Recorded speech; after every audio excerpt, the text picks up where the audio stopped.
In a small city on the third planet of a minor sun, a place called Lawrence, Kansas, a new dawn rises on the world of communications. Audio Reader has made a giant step into the future with the acquisition and implementation of this.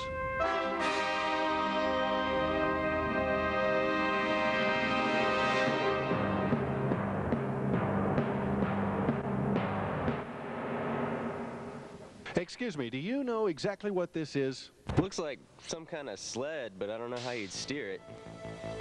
I believe it has something to do with them closing all them missile silos. Yes. I don't have any idea. It's a satellite dish!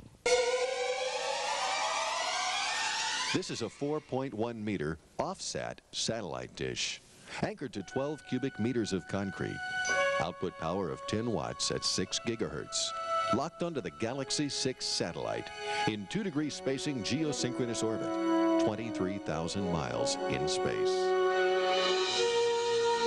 It's Audio Reader's very own satellite uplink.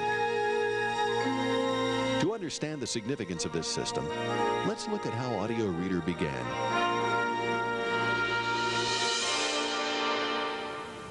Almost 30 years ago, a Lawrence philanthropist began researching the concept of reading by radio using SCA, the same FM radio subcarriers used by Muzak. After years of discouraging advice from experts, she read of a new service which had just gone on the air in Minnesota. To start a similar service here, she donated a new transmitter to KANU Radio to replace the one then in use, which had no SCA capabilities, under the agreement that the University of Kansas would operate an SCA reading service for the print disabled and continue it for at least a 10-year period. She purchased tape recorders, microphones, and over 200 radios, which were placed in the homes of our future listening audience. Then came the tedious tasks of setting up the operation, finding a location to house the recording studios, and ordering the necessary SCA equipment. Audio Reader began broadcasting at 8 o'clock on Monday morning, October 11, 1971, from a stone building called Sudler House on the campus of Kansas University. After the initial sign-on, the Kansas City and Topeka morning newspapers were read. With an audience of around 250 people, Audio Reader operated 80 hours a week.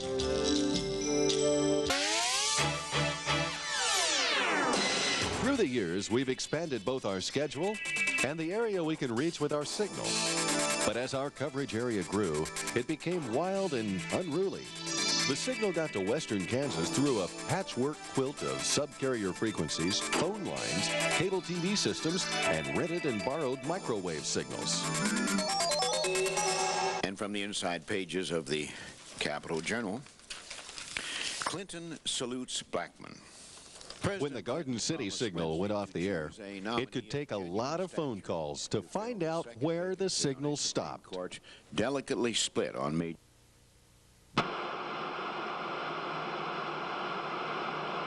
And to make it worse, part of this patchwork system fed the signal up through a satellite to the rest of the Western Hemisphere, making it possible for millions of people in thousands of locations to know immediately when something went wrong.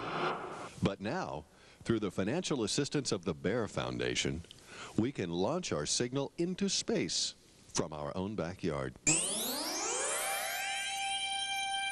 Now, the Audio Reader engineer will have complete control of the signal and the ability to monitor reception.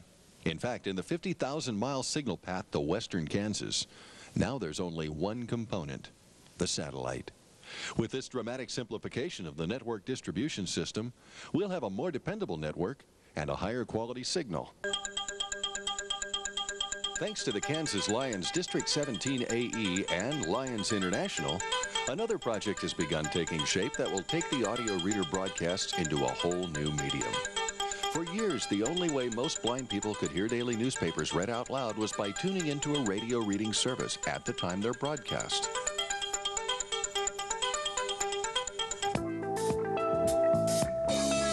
Listening to the Kansas Audio Reader Network, a radio reading service for the blind and handicapped. Good morning, this is Jan Dean with the Topeka Capital Journal for Wednesday, April the 6th. Front Front-page headlines. Vinny calls for state pay increase. Sighted persons, on the other hand, can just grab the paper whenever they like. Read a little or a lot. Skim or carefully read and reread. Skip Ann Landers and go right to the sports. Now, for the first time ever, print-disabled Midwesterners will be able to do exactly that.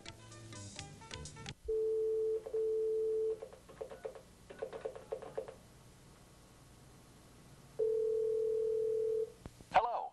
Welcome to the Lions Newsline. Early every morning, volunteers will arrive at Audio Reader and will disassemble the morning papers and read them into a telephone. At the other end of the line, a computer will record every word on its disk drive, and the story will be filed in an appropriate category. Then, subscribers can call anytime and, using their touch-tone phone, can steer themselves around the newspaper, listening to whatever stories they like. Sports. Headlines are Royals strengthen pitching roster, Jayhawks winning streak at 6 games. The Kansas City Star will be recorded on the computer by about 10 o'clock each morning. Stories are dated, so early morning callers will know if they're getting day-old stories. Using the touch-tone buttons, listeners can adjust the reading speed, skip forward or backward, and go directly to various newspaper sections.